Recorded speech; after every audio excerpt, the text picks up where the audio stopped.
กเขาแย่งไปจอยคนเงินหน่อยได้แค่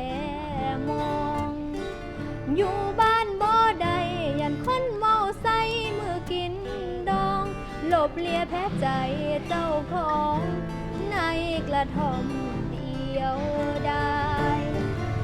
น้ำตาน้องย้อยคืดหอดหอยความหลังอักน้องเศร้าถึกเขาพังสิ้นหนทางแก้ไขเอาไม่เป็นปีเขียนด้วยก้อนขีฐานไปว่ากระท่อมทำใจติดเป็นป้ายให้คนอ่านเข้าบ้านบ่ได้นอนยังไกลอยู่ทงนามือวันอายวิวาฝากไข่ไก่มาเข้าผ้าควันจากวันนี้น้องสิขอเฮ็ดใจให้เป็นทานเอาเสียงนกกาปอกควันอยู่ในกระท่อม